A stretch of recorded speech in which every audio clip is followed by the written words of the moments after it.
ओम नमो भगवते वासुदेवाय। ओम नमो भगवते वासुदेवाय। ओम नमो भगवते वासुदेवाय। नारायणं नमस्कृत्य नरं चैव नरोत्तमं देवीं सरस्वतीं व्यासं ततो जयमुदीरयेत्। नष्टप्रायेषु भद्रेषु नित्यं भागवत सेवया भगवतीरुत्तमश्लोके भक्तिर्भवती नैष्टिकी।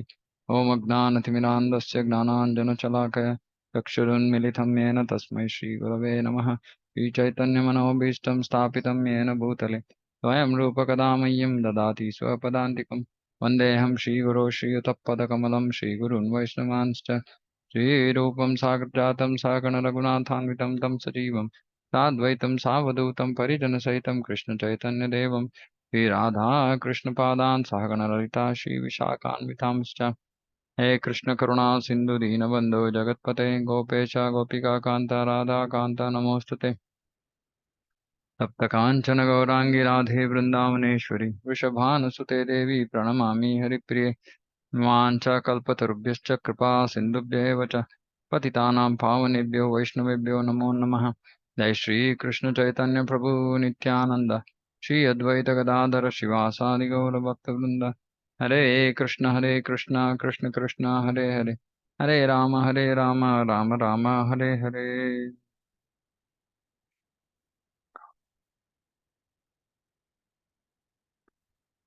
Hare Krishna. Okay, we're continuing Canto 1, Chapter 11, verse 31.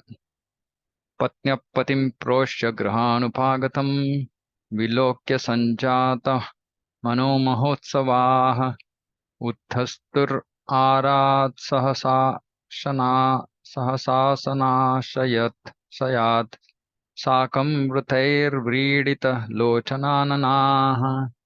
The queens of Lord Krishna rejoiced with their minds to see their husband home after a long period abroad. The queens got up at once from their seats and meditations, as was socially customary. They covered their faces shyly and looked about coyly. So, to read from Prabhupada's purport. Ordinarily, a yogi or mystic living being is able to expand himself at most to tenfold expansions of his body. But the Lord can do so to the extent of as many thousands or infinitely as he likes. So Prabhupada is commenting about Krishna being simultaneously present in all the 16,108 palaces when he arrives. And of course, and even possibly other palaces also, because where his elders were there, everywhere maybe he would have been present simultaneously based on his requirement, based on his will. Mm. The yogi can at most tenfold expansion. So in Kardama and Devavati, we see that Kardama expanded 9 times. Prabhupada is saying here at most to tenfold. But that's all yogic mystic power. Mm. And yogis who get enamored by this Astasiddhi, all so limited power, but then though Ashtanga Yoga can actually, if one desires, he can leave this material world and go to the spiritual world. But yogi is engaged in this practice, sometimes get stuck, Prabhupada says, attracted by Astasiddhi, and they don't want to achieve the supreme. So everything in this material world is all trivial, nothing compared to achieving the spiritual world. But because of poor intelligence, people don't realize this. Now Prabhupada talks about the queens. The queens were also expansions of his internal potency, and thus the potent and potencies are perpetually exchanging transcendental pleasures known as the pastimes of the Lord. So this is so we understand that this whole episode seems like a normal, ordinary husband coming home, wife showing their love, like that. So Prabhupada is saying that queens were not ordinary living beings, right? Because they were all expansions of his internal potency. And thus the potent and potencies are perpetually exchanging transcendental pleasures, and this is how it has to be. Because we are marginal, we don't want to enter into the internal potency. So we don't want to participate in this eternal exchange of transcendental pleasure. So it is just our decision. If we just decide to, we are tatastha, so we can either go here or there. We have to just make up our mind saying that no material, no external potency. I want to be present in the internal potency. I want to serve. Because if we become part of the internal potency, then actually we will engage in service of Krishna. Service of Krishna is internal potency, right? Srimati Radharani. So it is our choice, how much time in a day we want to associate with external energy, how much time we want to associate with internal energy. Naturally, because of conditioning, multiple lifetimes of conditioning, we prefer to associate with material energy. But that's not beneficial for us, right? Neither does it give us real happiness. So we have to realize this and engage ourselves in the internal potency or service of Krishna. One should not, therefore, not become astonished to learn that the Lord married so many wives. On the contrary, one should affirm that even if the Lord marries 16,000 million wives, he is not completely manifesting his unlimited and inexhaustible potency. He married only 16,000 wives and entered in each and every one of the other different palaces, just to impress in the history of the human beings on the surface of the earth that the Lord is never equal to or less than any human being, however powerful he may be. No one, therefore, is either equal to or greater than the Lord. The Lord is always great in all respects. God is great, is eternal truth. Well, theoretically, we agree to it, saying God is great. Nobody is equal, but then in our day-to-day dealings, we somehow feel that we are the controllers. We don't seem to realize that we are nothing. We try to be, Prabhupada says, like smaller gods, lesser gods, but we want to be God. We don't want to be servants. That is our conditioning. According to Yagnavalkya's religious injunctions, now Prabhupada is talking about dharma. This is Samanya Dharma, Stri Dharma. A woman whose husband is away from home should not take part in any social functions, should not decorate her body, should not laugh, and should not go to any relative's house in any circumstance. I mean, yeah, this is very difficult for us to digest. Actually, this just shows why would a woman do all these things? Because of her intense attachment to her husband. Because she's so attached to the husband and husband is not there with her, she doesn't feel like just enjoying herself in a normal social setting. That's all this is. But it's difficult today to understand. It's difficult to understand sati.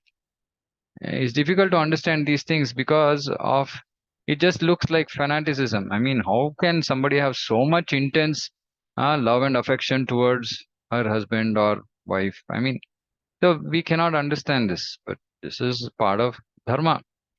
This is the woe of the ladies whose husbands are away from home. See, this is like tapasya.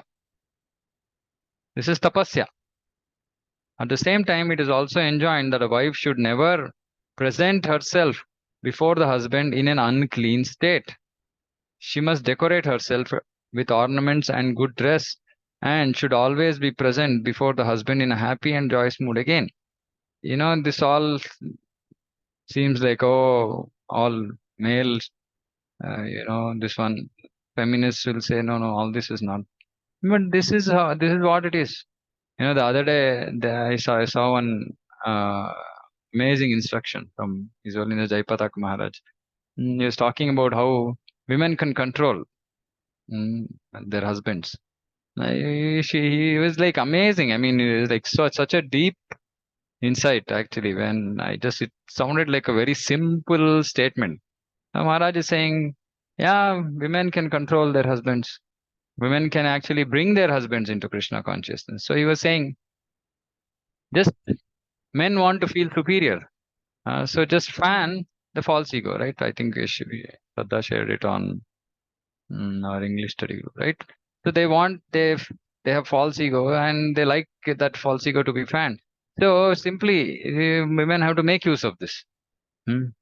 Glorify the husband, make him look like he's more capable than her.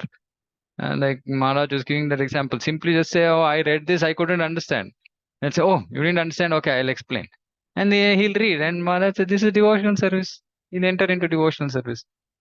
So actually, these things have, they have deep implications, right? These kind of whatever is being described as part of this dharma, it is actually for the overall benefit of womanhood and also of the whole society. Because if women are in the right position, then the whole society will flourish. Mm. And these are actually weapons that are there with women, which can be very rightly, justly used. Mm. Of course, many women untrained might also use this for just increasing their sense gratification. But really, properly used, it is for the best benefit of the whole society. So yeah, so this is and even actually in Krishna Lila, right? Like Rohini, because she was away from Vasudeva. So she was actually not. She was not decorating herself. She was never coming out, talking, etc., etc. But when Krishna was born, it is said that even though Prabhupada writes in, I think in Krishna book, even though she was away from her husband, because Nanda Maharaj and Yashoda request her, saying it's a very happy occasion at home because she was staying with them. So then she obliges and then she dresses herself, wears ornaments, etc. Goes and talks to people, hosts all the guests that have come home, etc. But it's a general practice that because of that feeling of separation, uh, it's a tapasya that they used to do. The queens of Lord Krishna were all in meditation. Mm, They were all in meditation, thinking of the Lord's absence and were always meditating upon him. See, this is the extent of attachment, right? Well, yeah, because of Leela Shakti, it's not that the queens did not think that, okay, Krishna is the supreme personality of Godhead. Just as a normal wife would be attached to the husband, and so she's thinking about him. Uh, so here, thinking of the Lord's absence. Oh, so this is dhyana, meditating.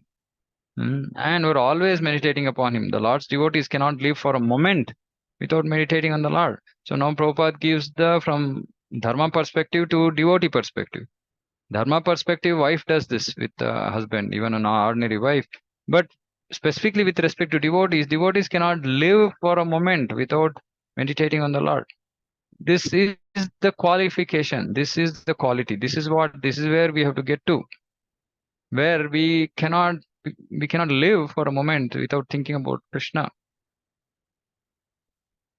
So even like all devotees are, pure devotees, exalted devotees be like, what to speak of the queens, who are all goddesses of fortune, incarnated as queens in the pastimes of the Lord at Dwarka. Of course, goddesses of fortune means actually they are expansions from Radharani only, right? And Radharani is the chief goddess of fortune. They can never be separated from the Lord, either by presence or by trance. Either the Lord is present in front of them or they are in trance meditating upon him. Either way, they cannot be separated. They can never be separated. The gopis at Vrindavan could not forget the Lord when the Lord was away in the forest, cow herding. When the Lord boy Krishna, when the Lord boy Krishna was absent from the village, the gopis at home used to worry about him traversing the rough ground with his soft lotus feet. By thinking this, they were sometimes overwhelmed in trance and mortified in the heart. See, such extreme, like deep feelings. Hmm. This is this is love for Krishna. Gopis are at home, comfortable, but they are thinking about Krishna. Oh, Krishna is walking on the forest path. Forest ground is very rough. There are stones, there are thorns. And Krishna's lotus feet is so soft, it's like butter. Krishna's whole body is described as soft, to be as soft as butter. Can you imagine? I mean, soft as butter. And then he kills all these Chanura, Mustika, and all big, hefty, huge wrestlers. And this is inconceivable potency of Krishna. That soft bodied Krishna lifts up Govardhan. So we can't use any logic. We can't use any logic to understand Krishna. Krishna is Krishna. That's all. He can do whatever he wants. So by just thinking about his lotus feet, they don't want to think about Krishna's power and this and that. No. That is all. Soft lotus feet. Get hurt. So they were sometimes overwhelmed. They were overwhelmed. They couldn't control themselves. Oh, how can we solve this problem? What can we do? How can we serve Krishna? And so they were mortified. They were mortified in the heart. We are affected. We get affected like this, like a deep absorption with respect to our material things. I was thinking the mind can go so deep into a subject. Take up anything that is very dear to your heart. Mind goes and continuously is processing it, thinking about it, making plans, making adjustment continuously. But if you have to chant Hare Krishna for some time, few hours in a day, we are not able to fix our mind on Krishna's name. We are not able to fix our mind on reading. We struggle to read for more than 1 hour. Mind is rebelling. But the same mind, when it has to absorb itself in some material things, can go on for hours, days, months. We can be overwhelmed with all these material things. We might be even mortified at heart, afraid. But the subject matter is all material. And it just shows how much we are attached to these things. Such is the condition of the pure associates of the Lord. They're always in trance. And so the queens also were in trance during the absence of the Lord. So they were in trance. Vidura asks Uddhava about Krishna and suddenly goes into trance. And then Prabhupada said that come in the future chapters. Vidura actually went to Goloka because he was in trance. And then Shukadeva Goswami says that he came back to the material platform.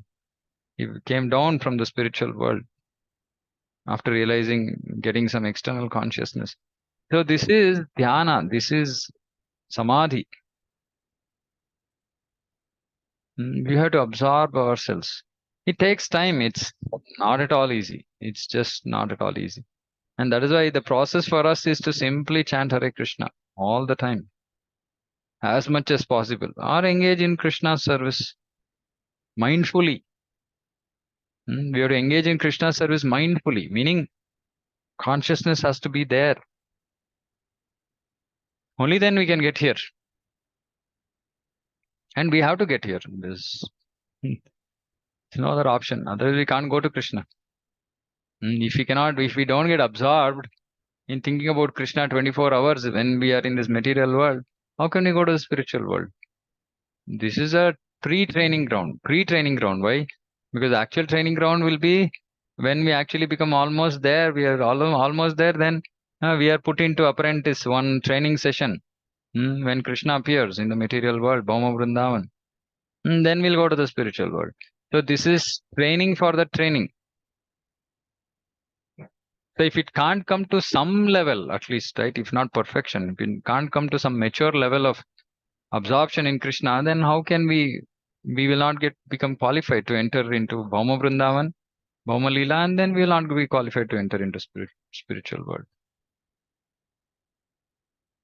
According to Srila Vishwanath Chakravarti Thakur, the Rasacharya, there was a regular psychological reaction on the occasion Srila Vishwanath Chakravarti Thakur is like goes deep into emotions of, specifically when he's talking about gopis, all, goes deep into what kind of emotions women feel. And I mean, like, it's just almost like, he writes stuff which are like possibly even psychologists can't understand many of these. Psychological reaction. First of all, rising from their seats. Although they wanted to see their husband, they were deterred because of feminine shyness. See, is now going into assessment of just this incident that Krishna came, queen saw him, and then what did we read in the verse? We read saying that the queens got up at once from their seats and meditations, as was socially customary. They covered their faces and looked about coyly. So he's explaining this, saying that what's going on. Hmm? So first of all, rising from their seats, although they wanted to see their husband, they were deterred because of feminine shyness. So as soon as they saw Krishna, first thing that came out, while they wanted to see, but still they're feeling shy. But due to strong ecstasy. Now, why is this shyness? This shyness is the normal, uh, you know, whatever quality of a lady. But due to strong ecstasy, now what happens? They overcame that stage of weakness of feeling shy and putting their head down, not wanting to see husband eye to eye. But that is normal Stri Dharma. But now, because of strong ecstasy, because they're great devotees of Krishna, they overcame that stage of weakness and became caught up with the idea of embracing the Lord. Now, just imagine. So, they're shy to even see the Lord. They're putting their head down, but their ecstasy is so much that now they forget about not being able to see the Lord. Right? They want to uh, embrace Him, and this thought actually made them unconscious of their surrounding environment. So this thought or this desire wanting to embrace Krishna became so intense that they just became unconscious of their environment, meaning they forgot, oh, this is dharma, this is how we have to behave, this, that, and all. They forgot everything. This prime state of ecstasy annihilated all the other formalities and social conventions, and thus they escaped all stumbling blocks. So these are all stumbling blocks, formalities, social conventions. They're stumbling blocks on the path of bhakti. And thus they escaped all stumbling blocks on the path of meeting the Lord. Of course, we cannot transcend these or jump over this artificially. That will become adharma, right? Many a times, without having reached the level of maturity in bhakti, we want to transcend normal dharmic, normal social conventions, normal rules of dharma, etc., etc. That is not accepted. That is like low class, sahajiya. Right? Not even sahajiya. Actually, this is just like, they're neither here nor there. Not at the high level of bhakti. And they don't want to follow dharma also. Just cheaters. But the queens, actually, all the social conventions, formalities were coming in their way of bhakti, right? So because of their strong ecstasy, they escaped all these stumbling blocks. And that is the perfect stage of meeting the Lord of the soul, Sri Krishna. What does this mean? That is the perfect stage that we have to strive to get over all the stumbling blocks in our life. These stumbling blocks are preventing us from getting closer to Krishna. Hmm? What are these stumbling blocks? What are our stumbling blocks on the path of making progress? This we should identify. See, devotee means introspection. Devotee has to introspect. Devotee has to think, what is coming in the way? What is preventing me from going towards Krishna? Hmm? And that is the perfect stage when we are able to overcome. Actually, we glorify Narsimhadev saying Sarva Vigna Vinashak or Bhakti Vigna Vinashak, Narsimhadev. So, actually, what is this Bhakti Vigna? the major vigna or obstacle for us is avidya. So there's one more description. I think, I don't know if Sanatan Goswami says that uh, avidya nashak. Narsimhadev destroys avidya, which is the major stumbling block for us. Avidya means what? Just thinking that I am the body and living on that platform. Aham and mama. 10th offense. So living on this platform of aham and mama is not going to help us progress. And this is the biggest stumbling block. Actually, the only stumbling block. Everything else manifests from this only. Of course, before that, we should have some attraction towards Krishna, some desire to achieve him, some desire to make progress. If we don't have that, then we are hopeless. As in, what are we doing, right? So then we have to do more Shravanam, associate with devotees who have that attraction to Krishna, and incorporate this. Because see, without this, there is not going to be any drive for us to move forward. Without us being attracted to Krishna, attracted to spiritual world, attracted to bhakti. So Krishna is so merciful that if everything became a future dated check saying that, okay, spiritual bliss, come to the spiritual world and only then you'll experience, people will not have the inspiration, motivation, right? So Krishna is so merciful that through the process of bhakti, he is also giving devotees the, like little drop of experience of the bliss of the spiritual world. To those who engage in devotional service very actively, taking up some responsibility for Krishna, they'll experience spiritual bliss. And when they experience spiritual bliss, that will motivate them to make progress and get over all stumbling blocks. So for which we have to be in the association of devotees. See, we are in the association of devotees. Devotees, they will always be thinking how to serve Krishna. Okay, I have this program, this. Okay, now I need to get this. Something else has to be done. Okay, how can can I engage somebody? Because the devotee cannot himself or herself do everything, right? So and then other devotees will get engaged, and then they will experience bliss. So today, just in the morning, somebody messaged me from our Limau center saying that they went to market at 2:30 a.m. to get flowers. I said, wow, I mean, how inspirational is that? I said, 2:30? It's a devotee who normally goes to get flowers. He normally goes by 5:30 or something, but so he was not available today. And yesterday, these devotees said, Prabhu, we'll go. I said, okay, very nice. And now he messages me in the morning saying, Prabhu, we went at 2:30. And he's happily saying, like, we went at 2:30. Now again, we'll go at 10:30 for the flower decoration. I said, like, amazing. Right. So now, what is the stumbling block when we have so much enthusiasm? No stumbling block. We'll knock off all stumbling blocks. So one is to develop this attachment to Krishna, towards his devotees, towards devotional service. That is why I said, initially we'll say we don't have attachment to Krishna. No problem. Develop attachment to Guru. And when Guru says something, do it.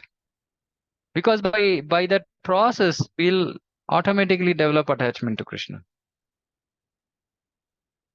And then this whole avidya has to be overcome. Avidya has to be overcome.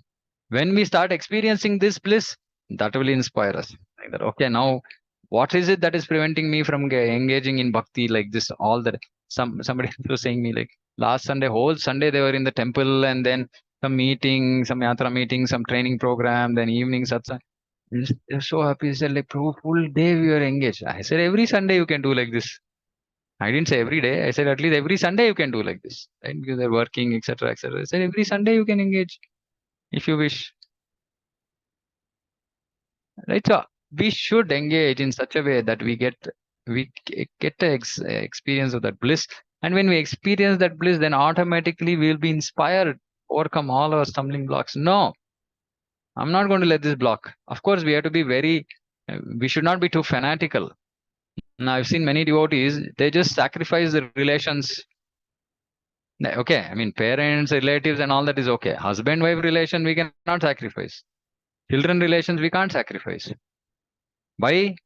It's not that we are afraid or nothing, but we want to bring them also into bhakti. If we want to bring them into bhakti and we act in such a way that they'll completely dislike us, it's not that we have to succumb to their, material expectations, etc. But we can be smart about it. I always say when we are dealing with non-devotees, give and take. We should do give and take. We should figure out the art of give and take. Meaning, like, for example, if wife is not very supportive, I'm saying wife because I know of devotees who are having those challenges. So, and we keep discussing. So I'm just giving that example. Right? It could be the other way around also. Like, yeah, but Jaipadak Maharaj answered that other way around. Husband's not supportive, Mataji is in your hands. You can fix it. Right? But now Mataji itself not supportive. Then we have to give. Okay, what does the Mataji like? Okay, shopping. Okay, take her for shopping once in 2 weeks. Go out for shopping. What is the problem? Okay, some money will go. Let it go. Why? But you have to go. You have to go because then you will be with us, and she'll think, okay, my husband is with me, and it's genuine. Yeah, she's at that stage in her life where she wants to go shopping. I say, okay, go. You don't have to get involved. As in, you don't have to get sucked into it, but you can be there. Make her feel comfortable, happy. And then obviously, then when you say, okay, can we go to the temple? Can we go to the program? Say, yeah, let's go. Because give and take. The simple human psychology. Give them basic whatever is required. Of course, we don't end up breaking, regulative principles. We don't end up, just doing crazy stuff. But at the same time, we should not completely alienate them. I say devotees don't even bother. It's so transcendental. Like just, I say it's fine. It's good. I mean, that mood is good, but you also have to bring your spouse together. What will you do about that? You're pushing that relationship is getting so strained that you'll never be able to pull her. So we have to be very careful, like that is why I see all this bhakti means we have to be under the guidance of experienced devotees, ideally spiritual master. But unfortunately, today spiritual masters have so many disciples and they don't have time and geographical separation, etc., etc. So we should be under the guidance of somebody who's gone through, been there, done that. Right, so we have both things to do. We have to overcome our stumbling blocks. At the same time, we have to take people along, right? And that requires a lot of experience and thinking, introspection, understanding Prabhupada's instructions, putting all of them together such that we are not transgressing anything. So it's a lot of effort. It's a lot of effort. Requires commitment, sadhana, sincerity. Then we'll be able to figure out. But best is to be into the guidance of somebody who's capable enough. Right? See, just one simple verse and so much of insights acharyas are given. Right? It's just amazing. And Vishwanath Chakravarti Thakur is Rasa Acharya. He just goes into this Prema Rasa, Madhurya Rasa all the time. Of course, I mean, he also explains so many other intricacies of, Srimad Bhagavatam. And Prabhupada did not introduce these things to us because it's just too high, right? Where we are fallen in this day in Kali Yuga, Prabhupada knew that where we are. Talking about all these exalted topics, people will just become sahajiyas. So Prabhupada wanted all devotees to first become well established in tattva. Basic tattva without coming to rasa, right? Bhagavat tattva vijnana. First thing is understand Krishna's supreme position, our fallen state. Yeah, all these basic foundational stuff Prabhupada gave. Basic, I'm saying, because without that we cannot move.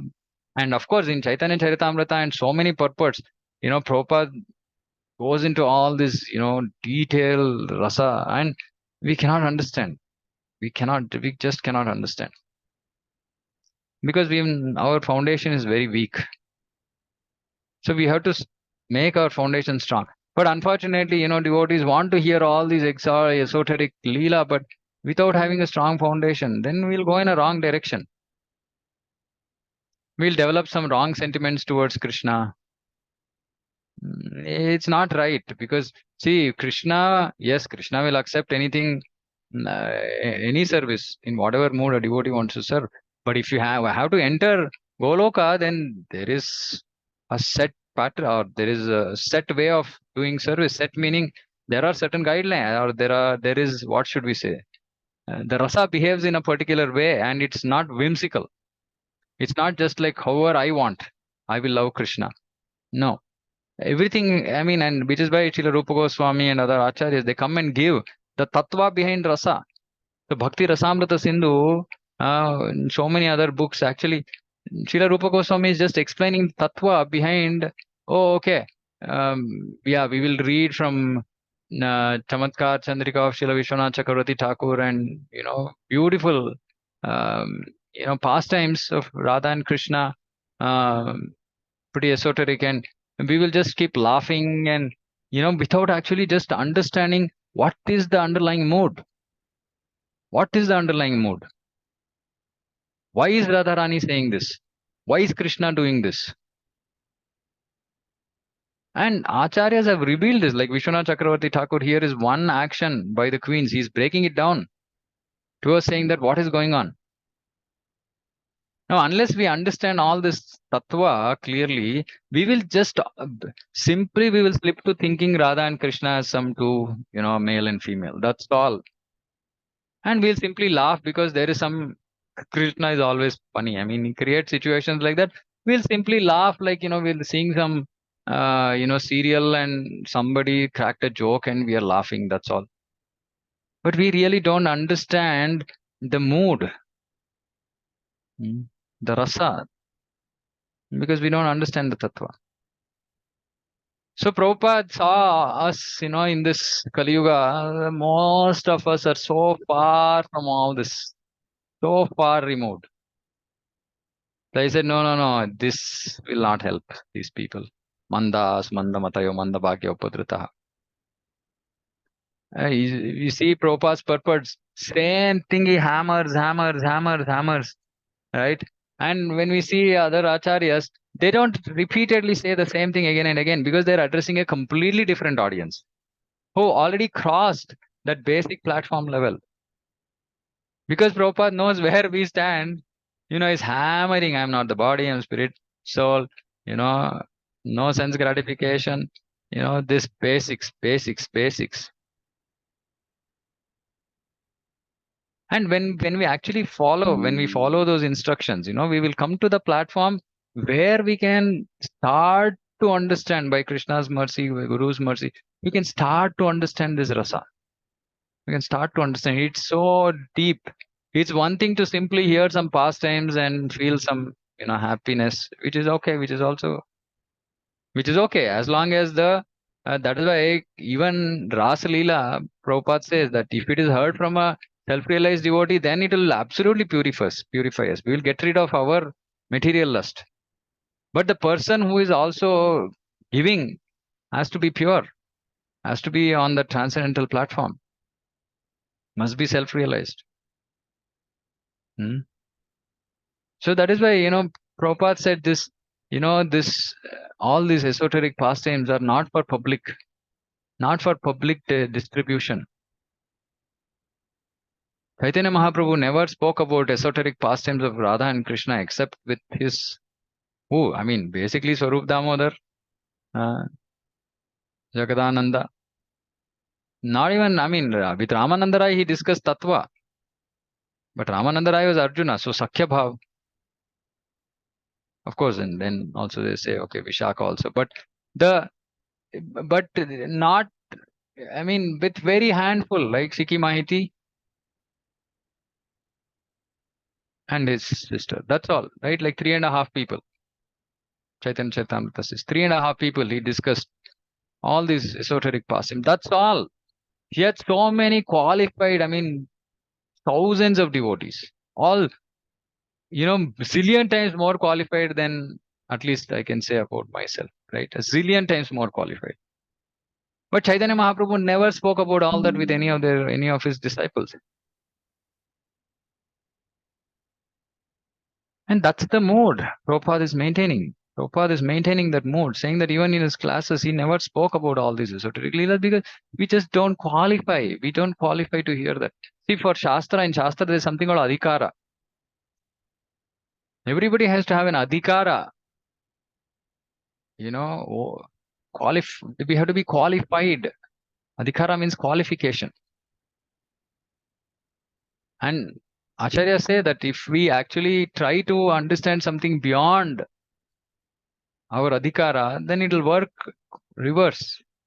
Instead of actually purifying us, it might make us impure because we are not at that stage.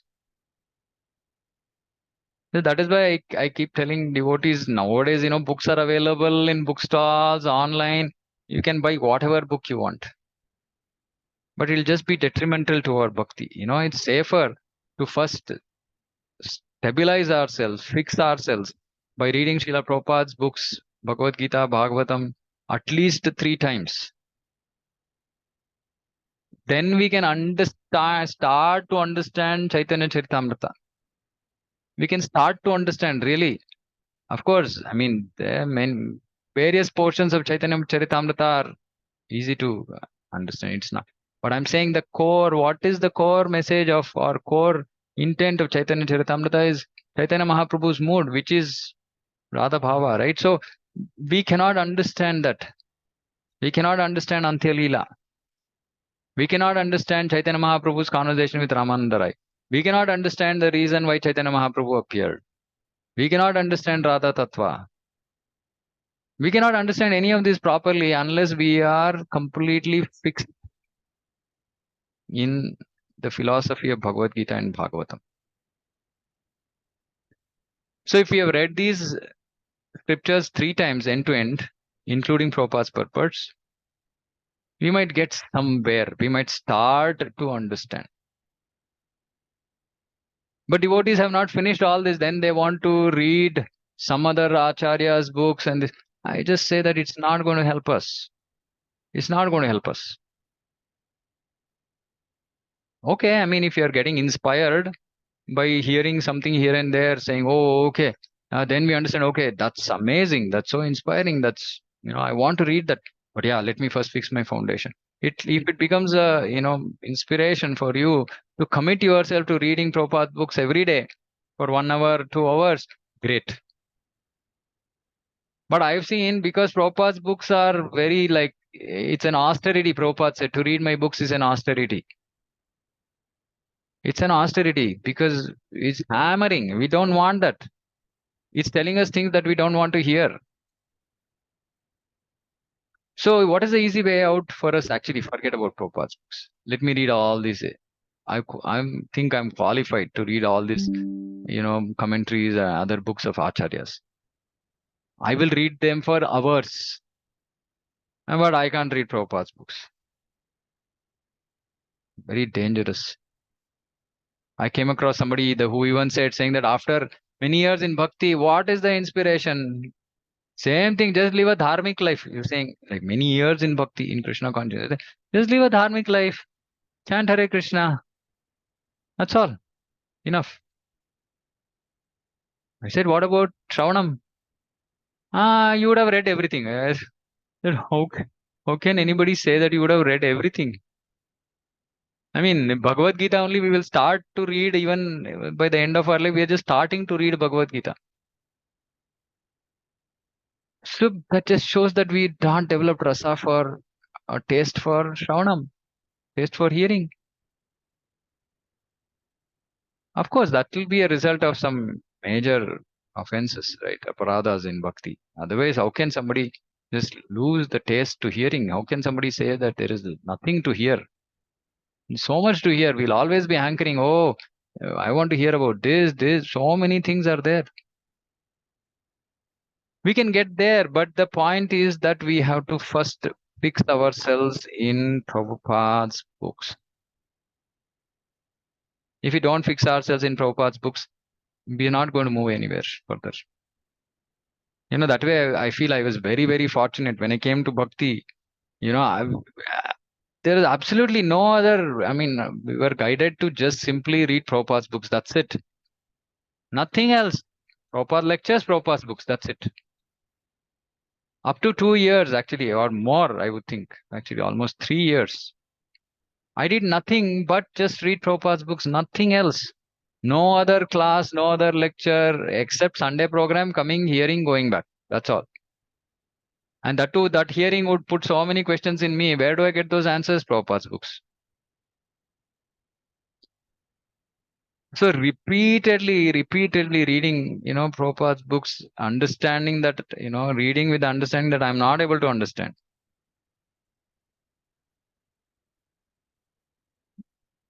But today I've seen devotees, they come into Krishna consciousness, immediately they're jumping, they're hearing these, something else on the internet, this, that, and reading all kinds of books, not reading Prabhupada's books systematically. It's not going to help. We'll become very weak devotees. We can't be fixed.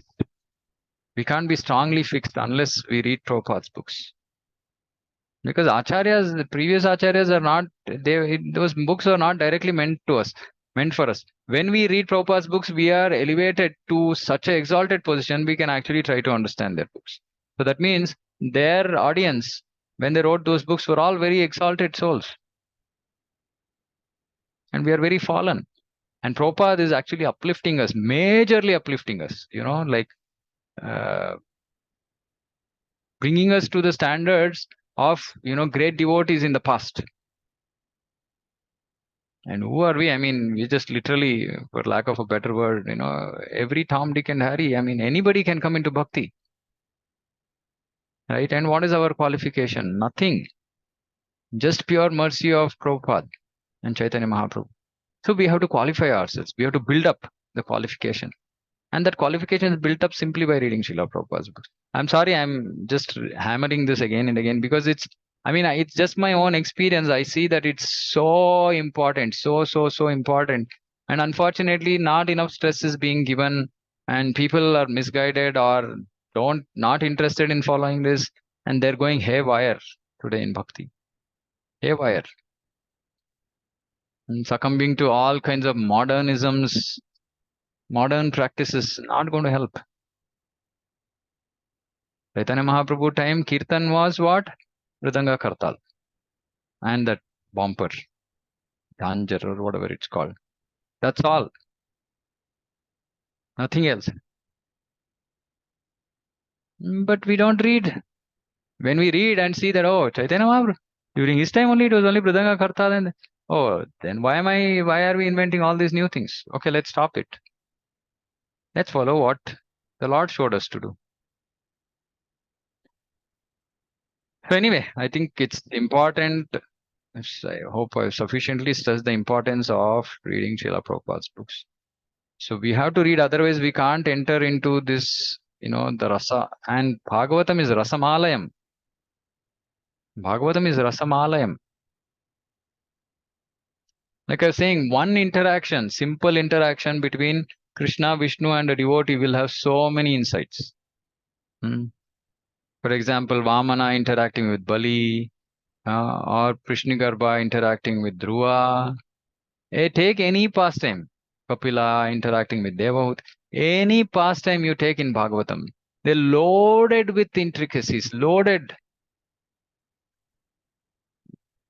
with fine understanding, very fine.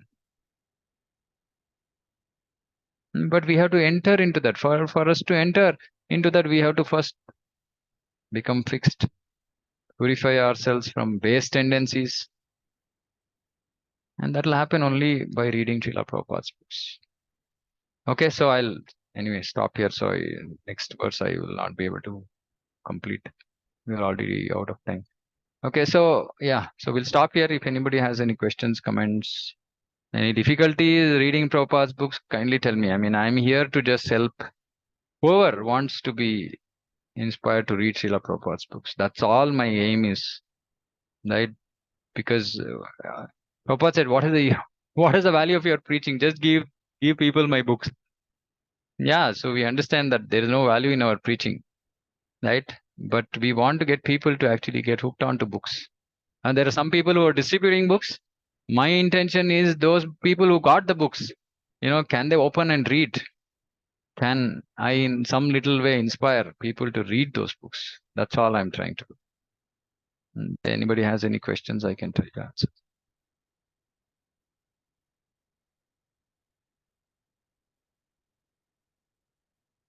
No questions from what we discussed?